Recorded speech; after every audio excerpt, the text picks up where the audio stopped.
Tov et Erev Tov. Merci d'avoir bravé les intempéries. Et le sujet est un sujet plus que brûlant, bien entendu. Pas parce qu'on peut faire une référence quand on parle français aux Gilets jaunes et aux mouvements sociaux qui se déroulent aujourd'hui en France, et pas seulement à Amsterdam, Anvers, etc., et en Israël vendredi dernier.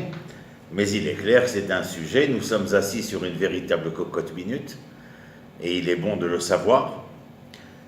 Je suis en ce moment même, je suis rentré de Paris avant-hier, mais hier je me suis occupé de mettre sur place un forum d'intellectuels et de gens qui vont réfléchir dans tous les domaines de la sociologie, de l'économie et de la philosophie politique, à savoir comment se préparer aux conséquences du magma sur lequel nous sommes assis. C'est-à-dire que je suis intimement persuadé que les choses vont survenir.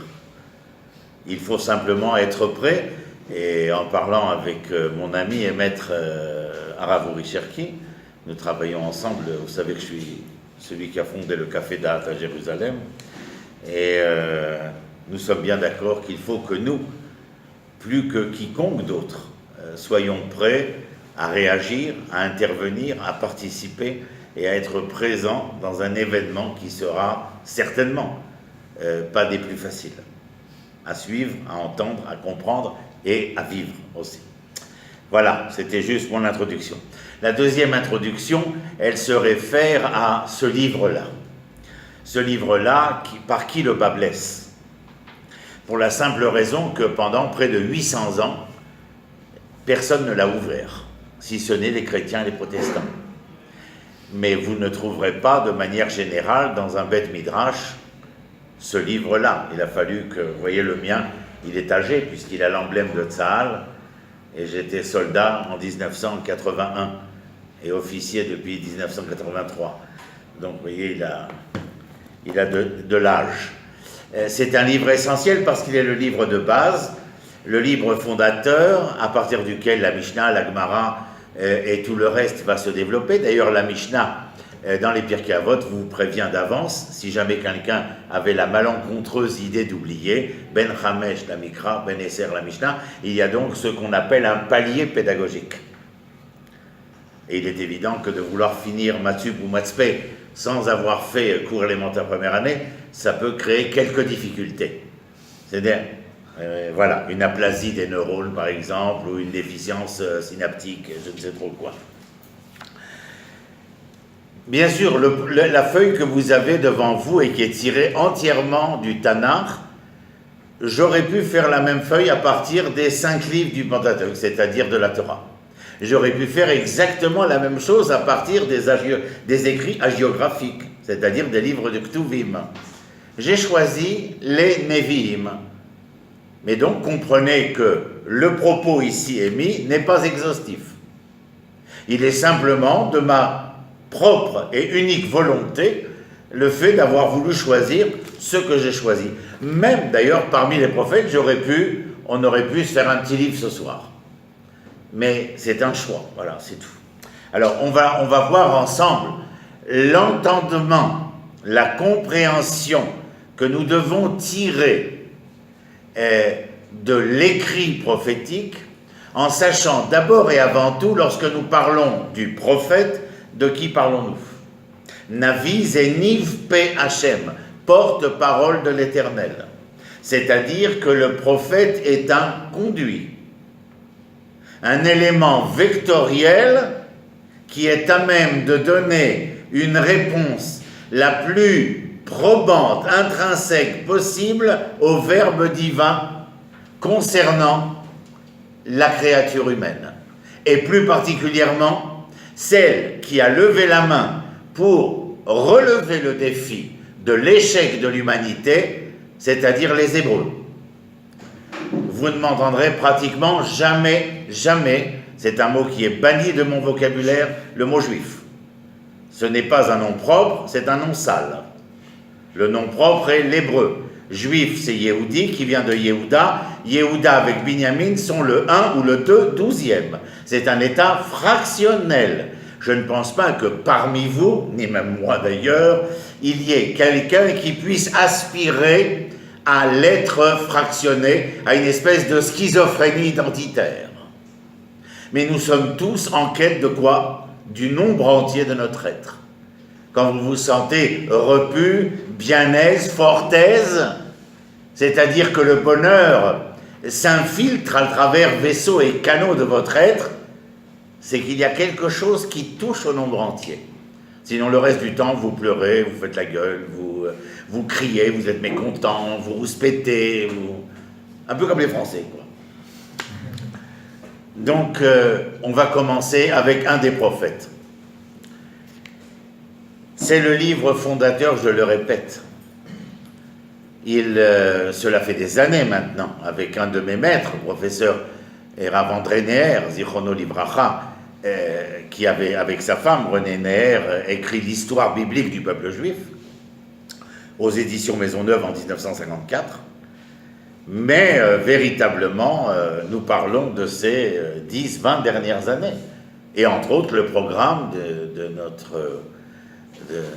notre cher ami et Rav aussi, Binyamin Lao, qui instaure le programme 929, pour lequel je travaille donc les mercredis soirs et jeudis soirs sur la télévision Internet. Il est donc important ici de rappeler continuellement que c'est le tashtit, c'est-à-dire que c'est le fondement, la base. Sans fondation, il est impossible d'élucubrer sur quoi que ce soit du verbe mishnaïque, talmudique, zoharique, ésotérique, etc.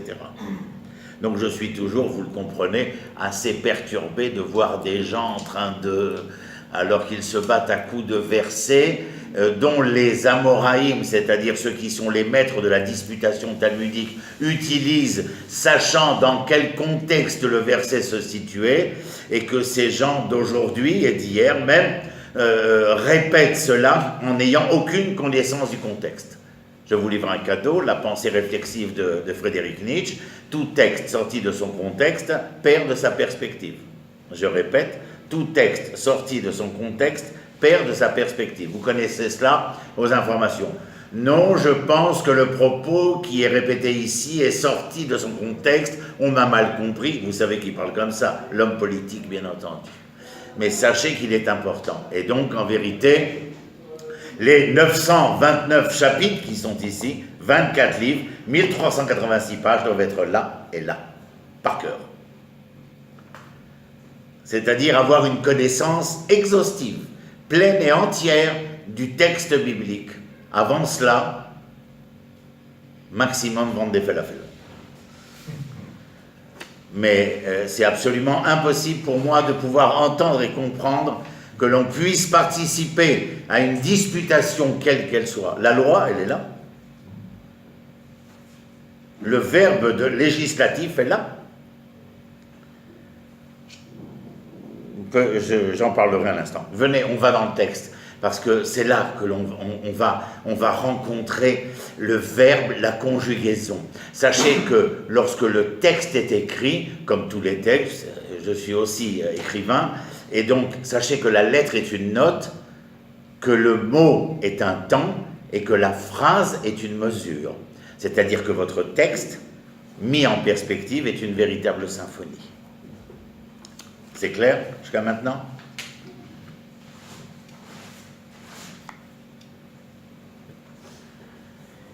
On va lire Yeshaya. Yeshaya, c'est l'époque du roi Chizkia, premier temple. Juste quelques mots pour vous situer, voilà, c'est tout. Rien de plus. Yeshaya, le roi Chizkia, il y en a eu d'autres avant, mais le pôle important dans l'historiographie, c'est l'histoire qui a été écrite, graphie, histoire, et moi j'enseigne l'historiosophie, la philosophie de l'histoire. C'est-à-dire, quel est le grand philosophe qui a parlé de la philosophie de l'histoire, qu'il a institué? Hegel. C'est-à-dire, donc nous allons lire. Shimut var Adonai ktzine Sdom azinu Torat Elohenu am Amora. Sachez simplement que c'est l'ouverture du livre de Yeshaya. Nachon, pas tout de suite, le 10e verset. Mais comprenez que Isaïe, à cette époque-là, Excusez-moi de dire Isaïe, il faut dire Yeshaya, parce que Isaïe, ça veut strictement rien dire, alors que Yeshaya veut dire celui qui délivrera, au nom de l'Éternel. Yeshaya, c'est-à-dire Yesha, Lachon Atid. C'est-à-dire, c'est important de s'appeler Roni et de ne pas s'appeler comme je m'appelais avant, avec un nom composé, soi-disant sorti de la cuisse de Jupiter ou je ne sais quel autre Athéna. C'est-à-dire, donc, Roni, c'est bien. David, Moshe, Rivka, par Rebecca, par exemple. Pas Déborah, mais Dvorah. C'est-à-dire, il faut faire attention. Hein. Le Maral de Prague, au XVIIe siècle, écrit que le nom est l'essence de l'être.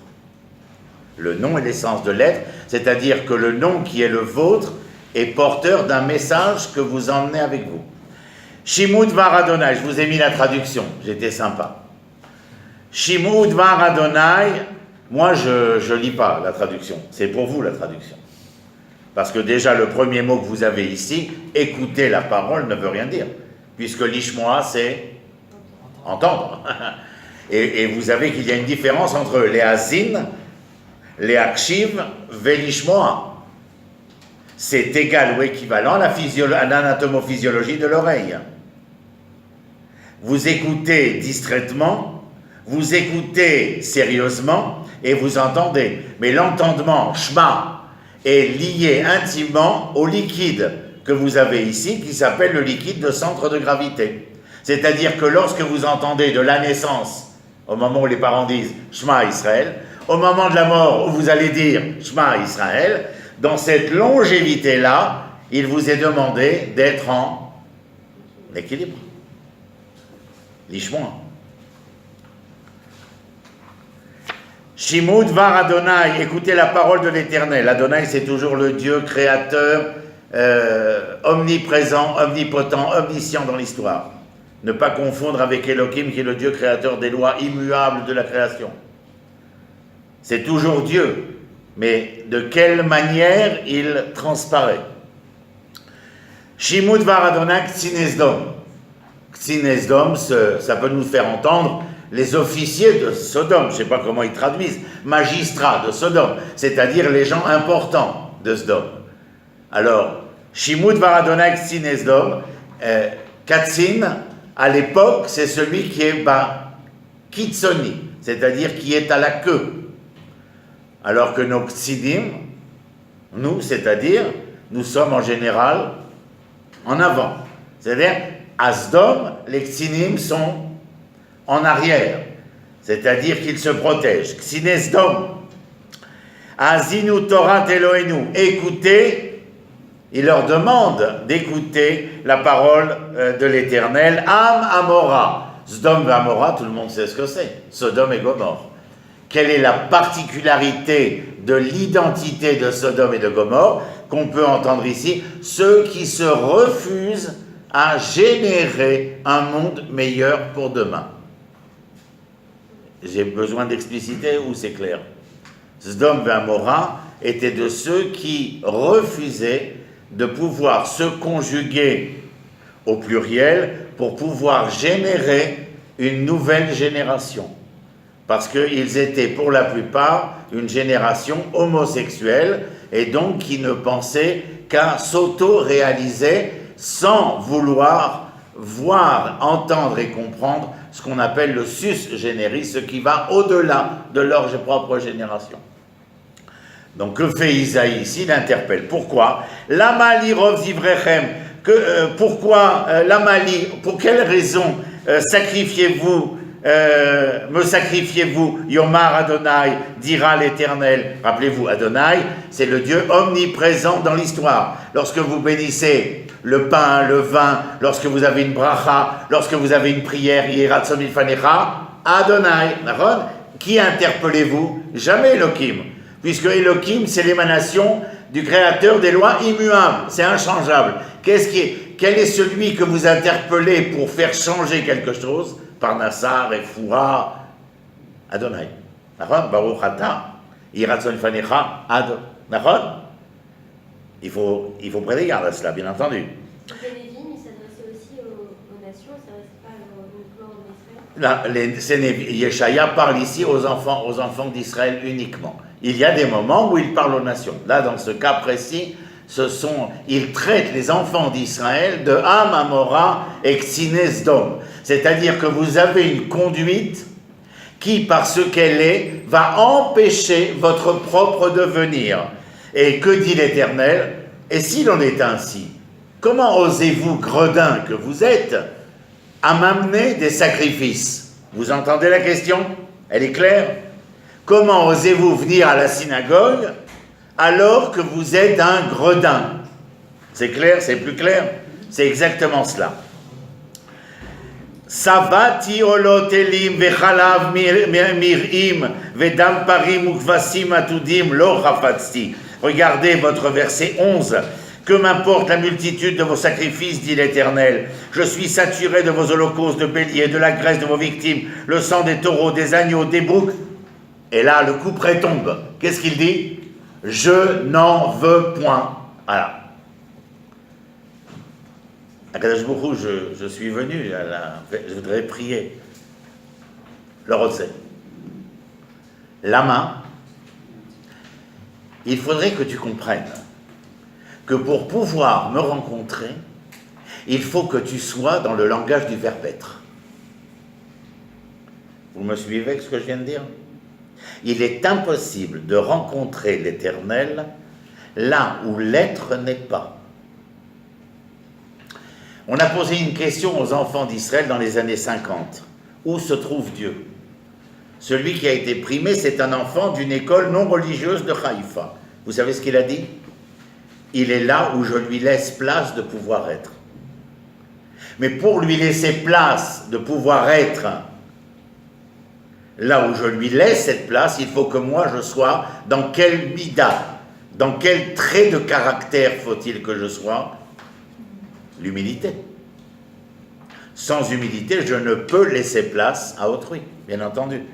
Donc voilà ce qu'il dit ici, lo chafatzti, c'est-à-dire je n'en ai nulle envie. Verset 13, lo tosifu. Pardon? On était à Yudbet, ben vous savez très bien, vous suivez. Ki tavou lirot panay mi bikezot mi yadechem. Vous voyez, c'était pas moi, on aurait pu dire, tiens, Ronia Krish se laisse fabuler dans ses propos anti-religieux, etc. Point, regardez ce qui est écrit. Et regardez votre traduction, 12. Vous qui venez vous présenter devant moi, où est-ce que vous vous présentez devant moi?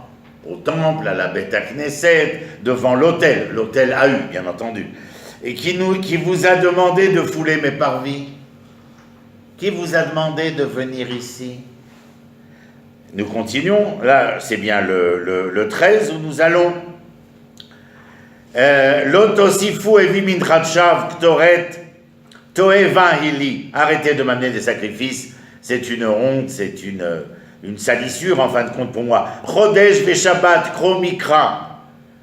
Arrêtez le Shabbat de lire, d'exprimer. Lo uchal aven ve'atsara. Regardez ce qui est écrit, je ne puis les souffrir. C'est l'iniquité associée au fait. C'est quoi iniquité?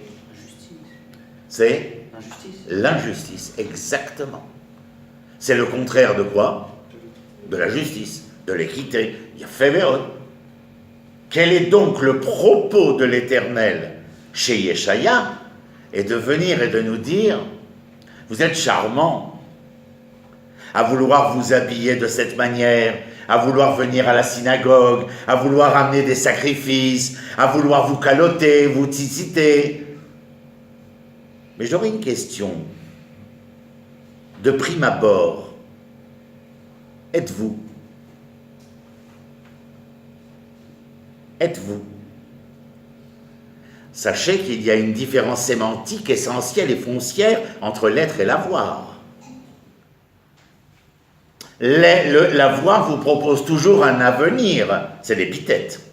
Alors que l'être vous propose un devenir, c'est son épithète. Il y a une différence essentielle entre, une différence essentielle de densité sémantique, entre l'avenir et le devenir. Moi, depuis petit, on me disait, étudie, travaille, quel avenir te proposes-tu si tu n'étudies pas? Et puis, quand j'ai décidé de venir ici, c'est une autre histoire, vous l'avez sur YouTube, donc je ne la raconterai pas.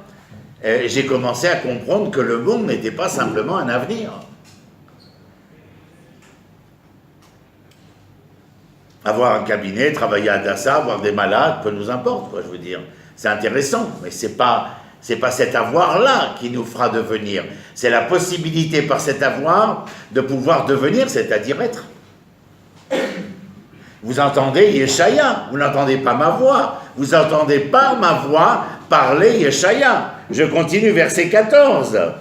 Bien sûr que c'est dérangeant. C'est non seulement dérangeant, c'est émouvant, c'est déstabilisant. Mais ça veut dire qu'il faut être honnête avec soi-même. Ce que peu d'entre nous sont capables, je ne vous le fais pas dire. Nous sommes les individus, êtres humains, homo sapiens, les plus capables et à même de pouvoir, s'ignorer, se mentir, se contrarier. Et Yeshayahu intervient. Vous avez compris, Rosh Chodesh, vos fêtes, Sana Nafshi, depuis quand l'Éternel utilise-t-il un tel vocable? Il aurait pu dire Ani Lohev, je n'aime point. Il utilise je hais. C'est-à-dire que l'injustice, l'iniquité qui est la nôtre, provoque chez l'Éternel une réaction exacerbée. En fin de compte, nous dirions que nous avons poussé l'Éternel à bout. Sinon, c'est impossible à comprendre chez le prophète Yeshaya. Et comme je vous ai dit, je ne suis pas exhaustif dans les 2 pages et demie que je vous ai préparées. Ce soir, on aurait pu avoir un livre. D'ailleurs, il est là.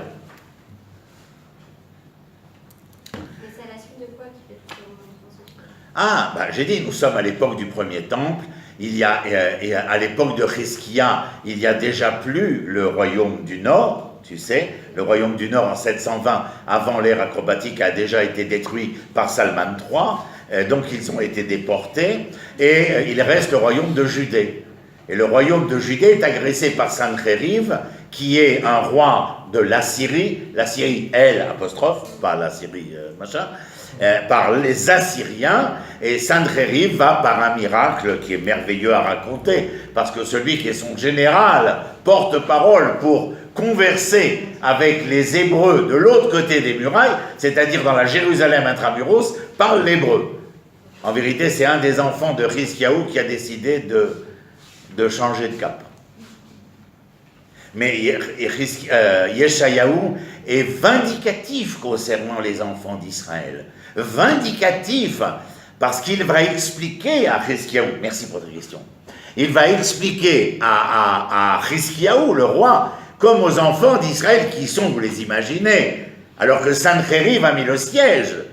Imaginez la grande puissance d'antan, l'empire d'antan, mettre le siège devant chez vous. Il y a de quoi être inquiet, n'est-ce pas? Et que dit Yeshayahu? Ce ne sont pas vos âmes qui vont vous délivrer, c'est vous qui vous délivrerez de vous-même d'abord. Vous avez entendu ce matin la décision de Trump cette nuit d'enlever les forces américaines de Syrie, en déclarant, comme à son habitude, de manière très peu noble, Belashon Hamata, il a déclaré que nous ne sommes pas les gardiens du Moyen-Orient et que ceux qui ont des problèmes au Moyen-Orient se battent. C'est très clair. Je veux simplement vous dire que nous ne devons mettre nos pions ni vis-à-vis de la Mésopotamie d'antan, ni vis-à-vis de l'Égypte, qui étaient les 2 grandes puissances de l'époque, auxquelles nous essayons de trouver grâce.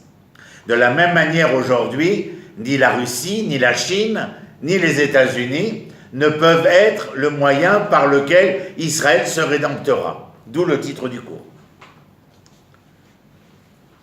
Vous pouvez ouvrir grand vos yeux, et moi je peux vous rassurer que la solution, elle passe de l'intérieur et elle ne se résout pas de l'extérieur. D'ailleurs, vous savez que depuis les années 50, nous avons découvert le processus psychosomatique et nous avons découvert que nombre de maladies, par exemple surtout en dermatologie, psoriasis, pityriasis, versicolore, etc., sont des maladies qui sont à résoudre de l'intérieur et par aucun apport extérieur. Le seul apport extérieur, c'est peut-être donner un peu de phénistyle ou de Valium pour calmer le grattage et calmer la situation psychologique de l'individu, mais nous avons compris que les maladies psychosomatiques sont des maladies de l'intérieur qu'il faut traiter. Et bien là, c'est exactement cela dont il est question. Et la vindicte de Yeshaya, la colère de Yeshaya est directement déversée sur les enfants d'Israël. Je continue un petit peu.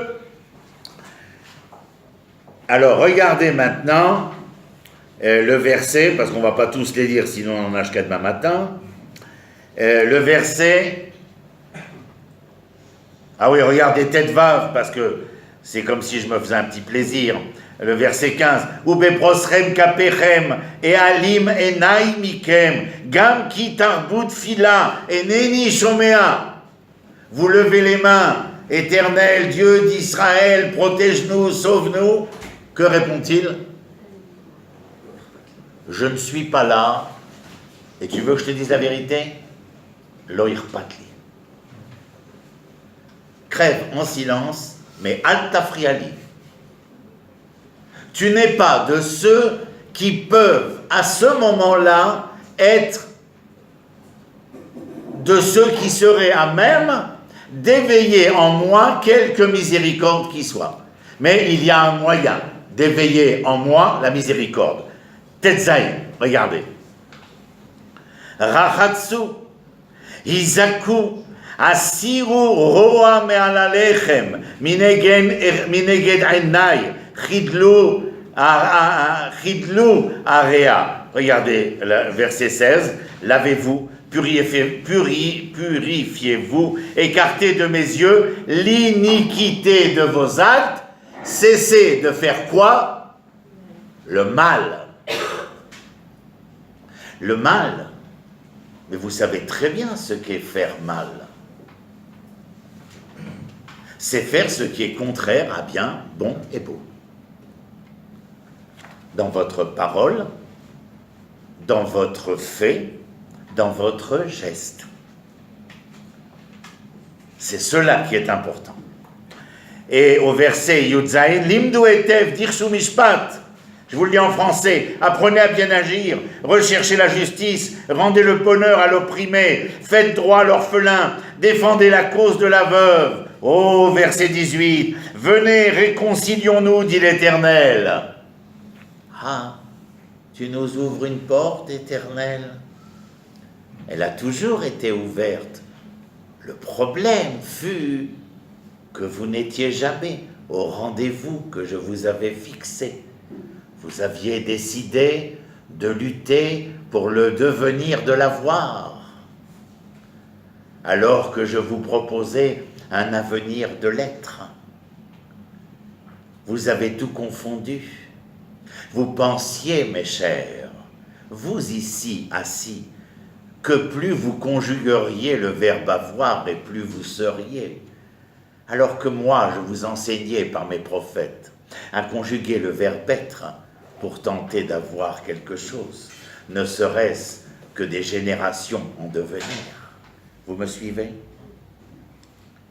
Vous comprenez que ce soir, après ce cours, vous ne pouvez pas refranchir cette porte et être les mêmes. Sinon, oi vavoy mikem. Je ne donne pas cher de votre peau. C'est de cela dont il est question. Très important de savoir si la matzah pèse 26 grammes.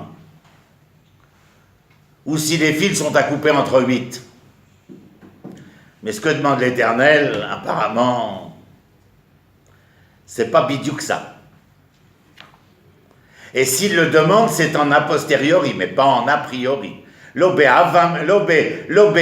nafkamina et la be'avamina. En a priori. En fin de compte, c'est comme si je vous disais, tout à l'heure, Raphaël est venu, il me dit, Monsieur Akrish, vous voulez boire? J'ai dit oui. Alors il me dit, vous voulez un café? J'ai dit non, je voudrais de l'eau. Et ne voyez-vous pas que le cher Raphaël prend un verre vide Et une fois le verre vide en main, il versa l'eau que vous voyez ici. Vous comprenez que le contenu H2O ne peut tenir pour une seule raison que parce que le contenant est plein et entier. Il est dans une plénitude d'être. Si jamais Raphaël avait choisi un verre fêlé, coupé, déchiré ou fracturé, je peux vous assurer qu'avec toute la densité de l'H2O, cela aurait coulé. Est-ce que vous comprenez la métaphore? C'est très important. Moi, j'ai plus de 60 ans, je suis dans la pente descendante. Vous, vous êtes dans la pente ascendante, c'est vous la relève. Sachez-le. C'est pas un simple rôle. Peut-être vous n'avez jamais milité, vous n'avez jamais combattu. Moi, j'ai commencé, j'avais 14 ans. À 16 ans, j'étais attaché au chauffage du commissariat du 5e arrondissement et on me tabassait avec une serviette autour du poing dans le ventre. Parce que j'appartenais aux jeunesses communistes. Et à 20 ans, à l'extrême gauche française trotskiste. Donc apprenez ce que veut dire militer pour le mieux et le meilleur de l'humanité, mais aujourd'hui pour le mieux et le meilleur d'Israël. Parce que le mieux et le meilleur d'Israël n'est que l'élément vectoriel, comme disait un de mes maîtres, Rav Yehuda Léon Ashkenazi, Manitou, Zecher Tzadik Livracha. Nous sommes de ce peuple de l'universalité. L'échec dont je parlais tout d'abord de l'humanité, c'est l'échec d'Adam et Chava, de Caïn et Hevel, l'échec du Dor Shel Noar, de la génération de Noar, l'échec du Migdal Babel. Alors Abraham lève la main et dit, si tu veux, je veux bien.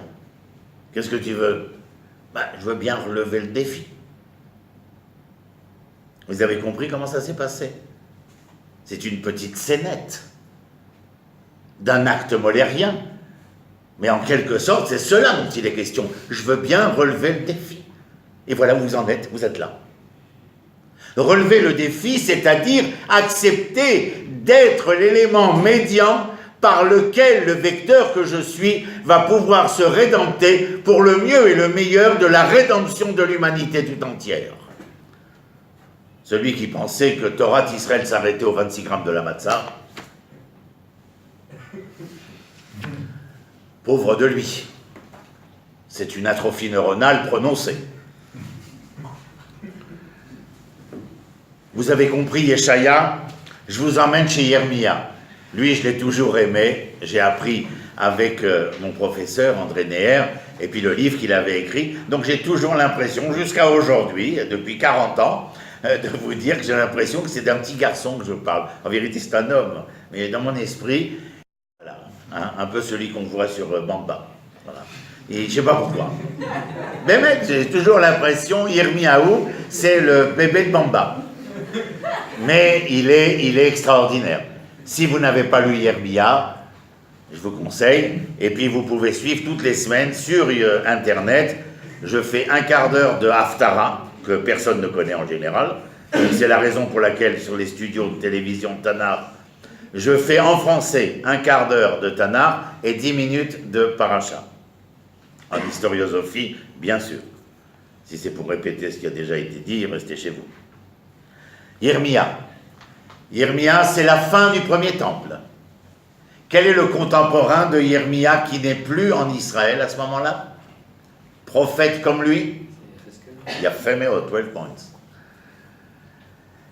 Yecheskel a été déporté avec la première invasion de Nabuchodonosor.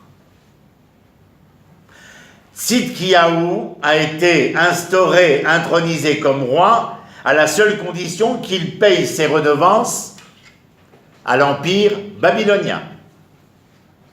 Yirmiyahu vit une époque où il est là et où il dit, mais nous allons lire quelques mots, bien entendu, où il dit, alors que les enfants d'Israël viennent au son des chants, des cantiques, amener leur sacrifice au temple qui est toujours debout.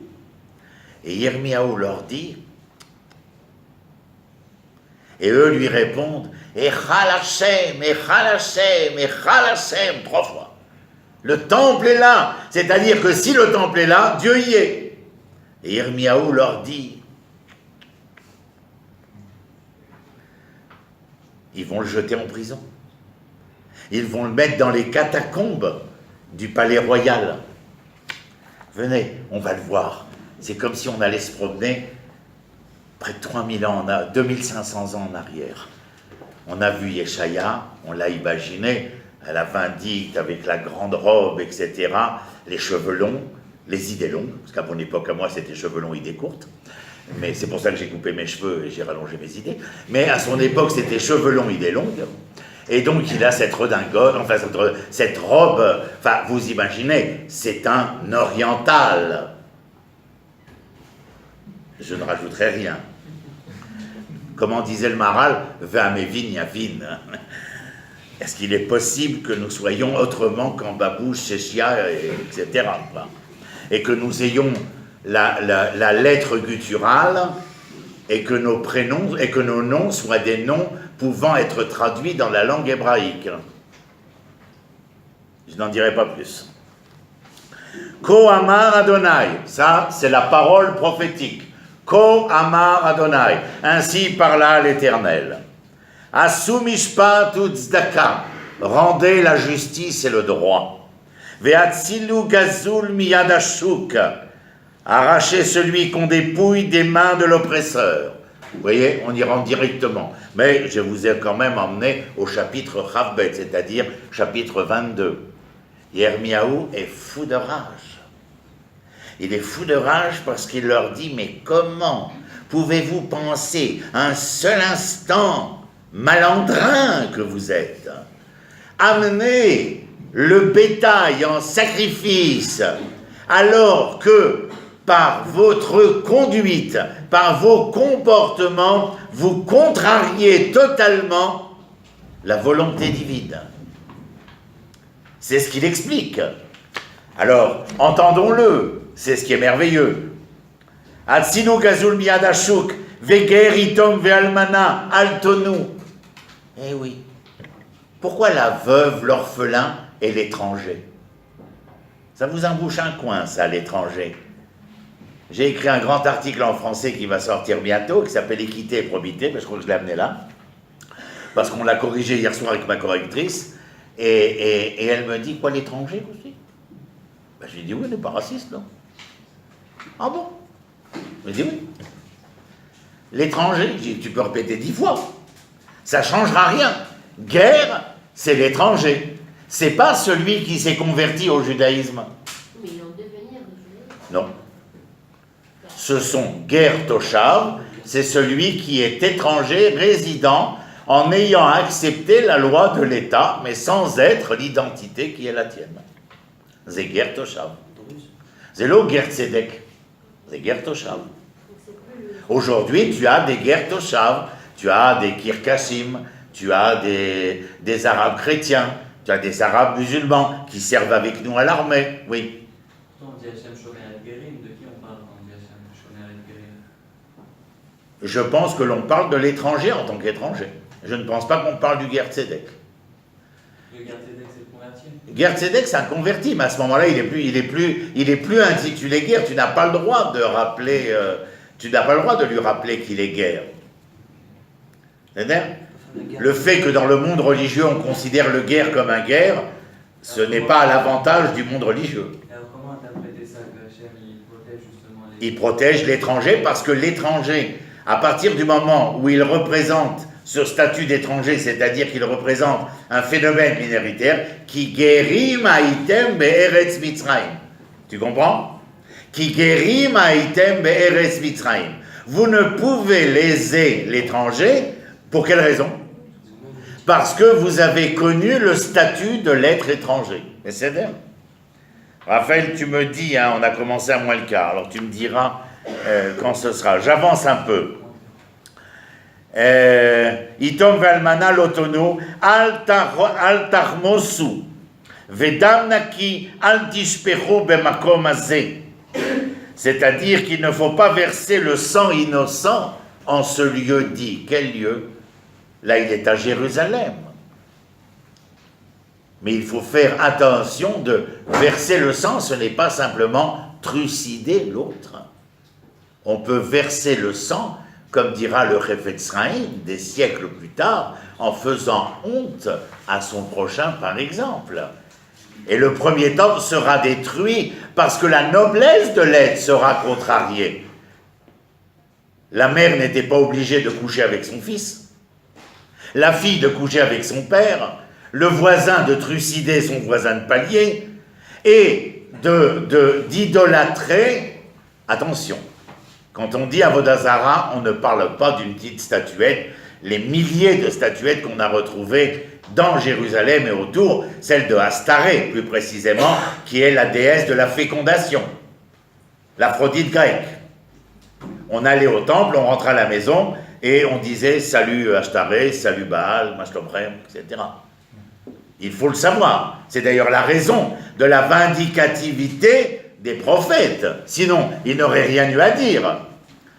Et d'ailleurs, dans le terme, peut-être connaissez-vous ce terme que je vais vous dire maintenant, dans le terme romain, latin, on dit « rentrer dans ses pénates ». Et les pénates, c'était les deux idoles qui étaient à l'entrée de la maison. Donc il ne faut jamais dire « rentrer dans ses pénates ». C'est Avodah Zara. Mais maintenant, je vais vous dire ce que veut dire, en dehors de l'inceste et en dehors du meurtre, le Avodah Zara, c'est Avodah She'izar Alecha. Tout service qui contrarie le moi qui est le tien, c'est très freudien, s'intitule Avodah She'izar Alecha. C'est-à-dire lorsque tu deviens l'étranger de toi-même, c'est Avodah Zara. C'est-à-dire que tu récuses le moi profond et essentiel, il y a Avodah Zara. Vous y êtes? Il faut faire comme Raphaël. Quand vous avez des questions, il faut les poser. Je continue en français pour aller un peu plus vite. Au verset 4, « Si vraiment vous agissez de cette manière, il entrera encore par les portes de cette maison des rois de la race de David, héritiers de son trône montés sur des chars et des chevaux, blablabla. » Mais l'inceste, ça rentre dans la justice? Bien évidemment. Cela va à l'encontre. Qu'est-ce que c'est que la justice? La justice, c'est ce qui est juste. Qu'est-ce que veut dire le mot juste? Comment est-ce qu'on dit juste en grec, par exemple? Cosmos. D'ailleurs, à partir du mot cosmos, on inventera chez les latins, les occidentaux, le mot cosmétique. Quand tu te maquilles, c'est afin de retrouver une harmonie rêvée. Cosmos veut dire harmonie. Et l'origine, on le trouve chez Homère dans l'Odyssée, bien entendu, lorsqu'il se refuse à la sirène et qu'il veut rentrer retrouver Télémaque et Pénélope sur l'île d'Ithaque. Et il se refuse à la sirène qui lui propose l'éternité, la jeunesse, la beauté et l'amour. Car il ne veut pas vivre éternellement dans quelque chose qui contrarierait l'harmonie. Et chaque soir, il est sur le rocher, à tel point que Zeus intervient auprès d'Athéna, et Athéna demande à celui qui a les petites ailes aux pieds, j'ai oublié son nom, de venir dire à la sirène qu'il faut qu'elle le libère. Et lorsqu'il retrouve à Ithaque sa femme et son fils, et il sait qu'il va mourir, puisqu'il rejoint les mortels, il en est heureux, parce qu'il se dit « Je pourrais mourir en ayant vécu ce que je suis », c'est-à-dire... Ce soir, j'ai été interviewé pour la paracha sur Kol Israël en français, et j'ai dit qu'il fallait que nous soyons capables de vivre notre présent, d'y être présent, pour qu'il devienne le plus beau de nos présents. Et en fin de compte, lorsque Ulysse meurt, il est une étoile qui rejoint l'harmonie du cosmos. Et il est vraiment éternel en ayant été le mortel. Vous suivez ? La Torah, c'est pas simple, c'est pas 26 grammes et machin. C'est autre chose, la Torah, je vous l'accorde. Torah veut dire enseignement, mes chéris. Alors là, on rentre dans la formation pédagogique, didactique, etc., bien entendu. Mais on peut se contenter de fil rouge et d'huile d'olive. Verset 13. « Malheur à celui qui bâtit sa maison à l'aide de l'injustice et surélève ses appartements au prix de l'iniquité. » Vous entendez ce qu'il dit, Irmiyahu? Quand tu as construit ta maison, es-tu certain de n'avoir lésé personne? Lorsque tu t'es rajouté un étage ou un balcon, es-tu certaine de n'avoir lésé personne? Comment pourrais-tu prendre conscience d'être à la source de quelque iniquité qui soit, déstabilisant l'harmonie et par voie de conséquence créant une cacophonie du cosmos, une cacophonie de l'existence créée? C'est ce qu'entend l'Éternel, une cacophonie, bien entendu. Mais il y a des tas de gens, la majorité, je vous l'accorde, des sapiens, acceptent de vivre dans cette cacophonie.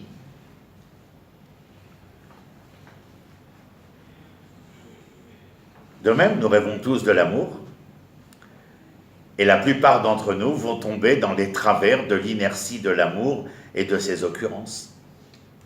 Très peu continueront à vivre le cosmos de l'amour.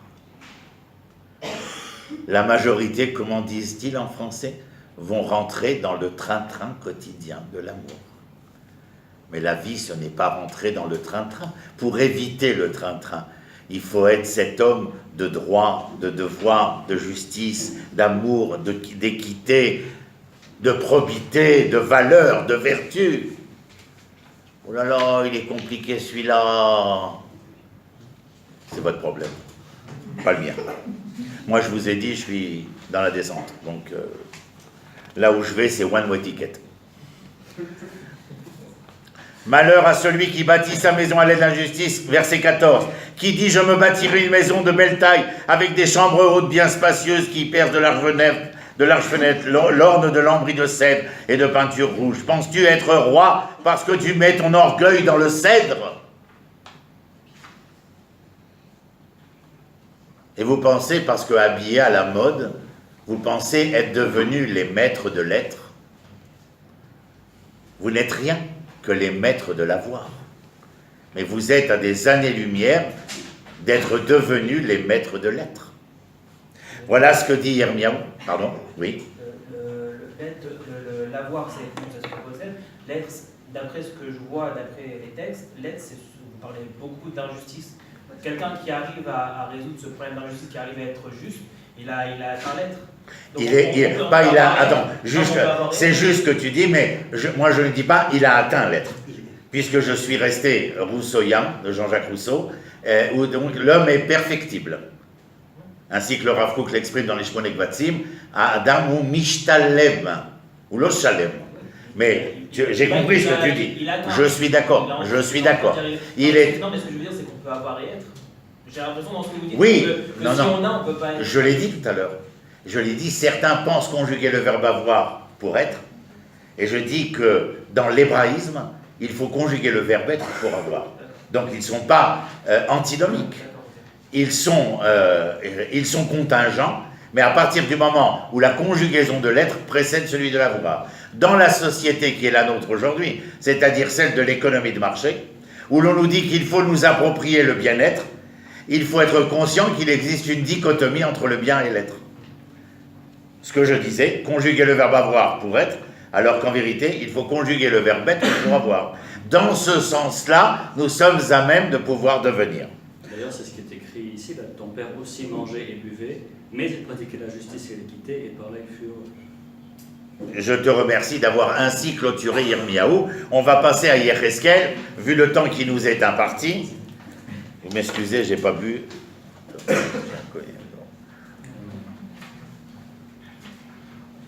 Merci Raphaël du contenu et du contenant. Yecheskel est donc le prophète qui vit à la même époque que Yirmiyahu, mais il vit à Babylone, le pauvre. Il a été institué prophétiquement en Eretz Israël. Vous savez qu'on ne peut pas être institué en dehors d'Eretz Israël du point de vue prophétique. Et donc il est institué mais déporté. Et là il doit se confronter, il est 11 ans avant la destruction du premier temple. Et il doit se confronter à 3 groupes. Le premier vient et lui dit « Retournons, on s'en fout d'avoir été exilés ». Et Yecheskel leur répond « Mais vous n'avez pas compris pourquoi vous avez été exilés ? Lorsque l'on n'arrive plus à rester en lieu et place qui nous est dévolu, c'est que nous ne méritons plus ce lieu et cette place. » Les autres viennent et lui disent Hé Yéreskel, si on n'est plus à Jérusalem, viens on construit un temple à Babel. Yéreskel leur dit, vous n'avez strictement rien compris. Le temple reste à Jérusalem, le problème c'est vous.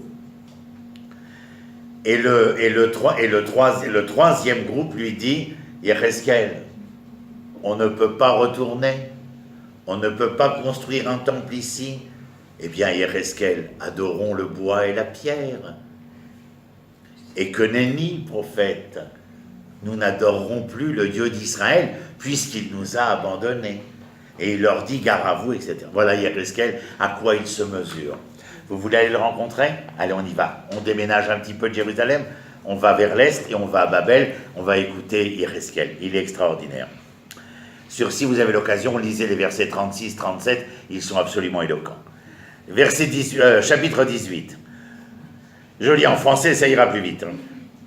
Un homme qui se montre vertueux, qui pratique la justice et la vertu, qui ne mange pas sur les montagnes et ne lève pas les yeux vers les idoles de la maison d'Israël, qui ne déshonore pas la femme de son prochain et ne s'approche pas d'une femme impure, qui ne fraude personne, qui restitue le gage de la dette, qui ne commet pas de vol, qui donne son pain à l'affamé et qui couvre d'un vêtement celui qui est nu, qui ne prête pas à usure et n'accepte pas de surcroît, qui écarte sa main de l'iniquité et exerce une justice loyale entre les hommes, qui marche selon mes statuts et qui observe mes commandements pour agir avec loyauté, celui-là, et tu l'as dit tout à l'heure, est injuste.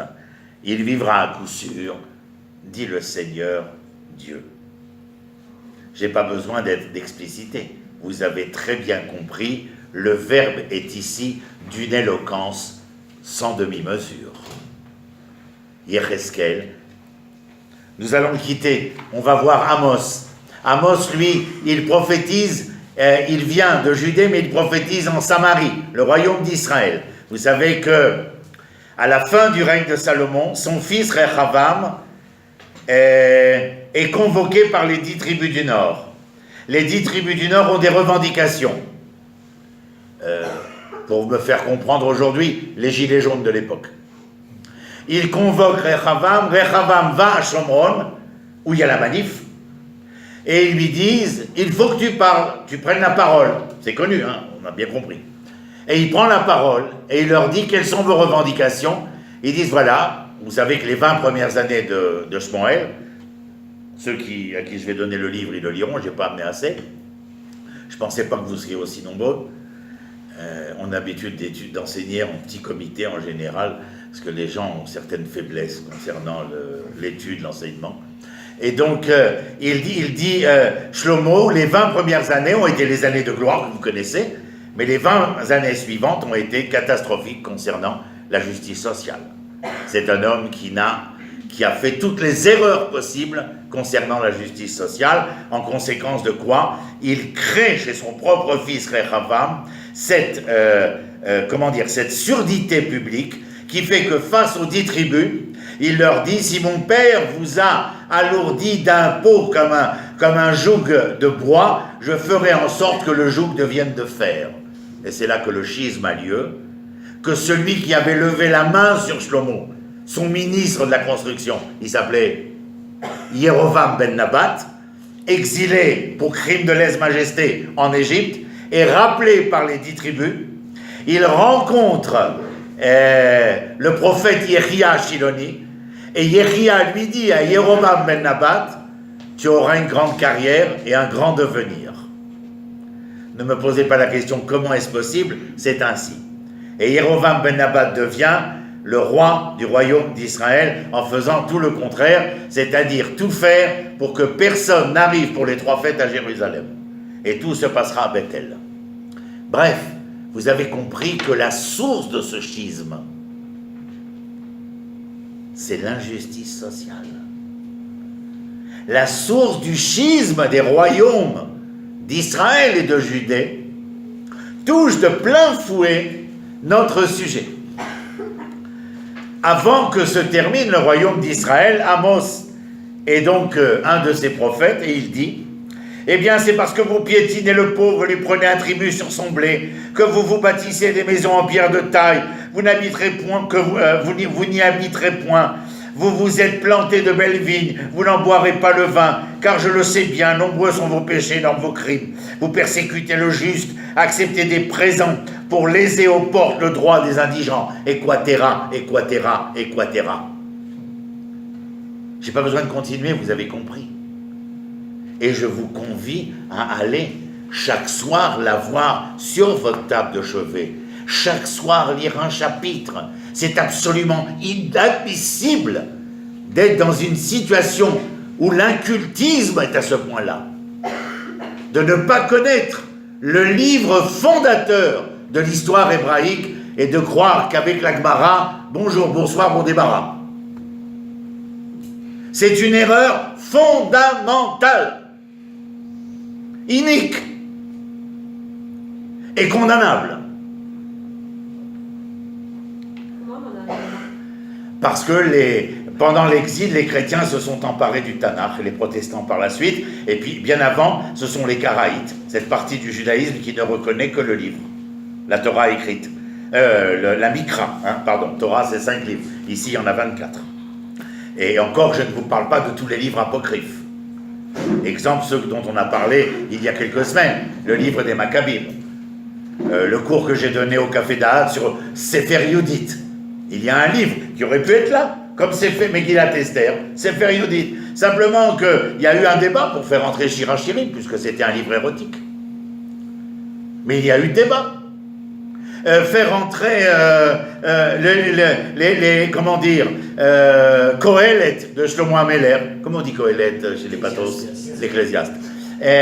Pour faire un Kohelet a été un débat parce qu'il y avait un relent de pessimisme schopenhauerien. Mais il est rentré. Alors imaginez qu'il y a plusieurs dizaines de livres que j'ai dans ma bibliothèque qui s'appellent les livres apocryphes. Il faut les connaître aussi. Vous ne connaissez pas Toubias, vous ne connaissez pas Yudit, vous ne connaissez pas les 4 livres des Maccabim. Que Dieu nous préserve. Comment est-ce possible de revendiquer une identité lorsqu'ils ont voulu m'apprendre à moi, avec mon prénom composé, que j'étais français? On m'a mis les doigts comme ça et avec la règle de fer me taper dessus parce que j'étais incapable de réciter que mes ancêtres étaient les Gaulois, avec la tête que j'ai.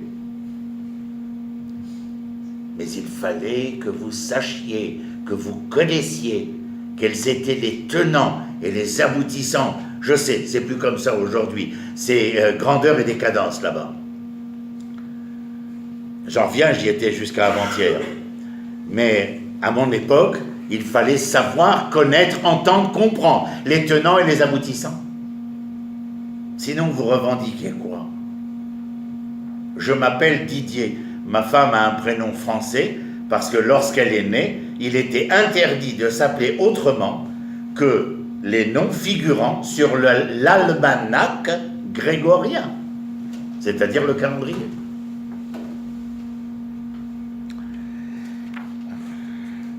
Amos, vous avez compris. Zacharie, je vous le laisse de côté. Vous le lirez vous-même. Les feuilles sont pour vous, photocopiées par Atil et Israël. Je finis avec Micha. On n'a pas le temps de rentrer dans l'histoire parce que je veux certainement écouter vos questions. Mais en hébreu, là, je suis obligé de le lire. Bama Akadem Adonai. Ikaf l'Elohim Arom. Quel hommage offrirai-je au Seigneur, à Dieu? Comment montrerai-je ma soumission à l'Éternel suprême? Et il dit ainsi: A akadmenu beolot beagale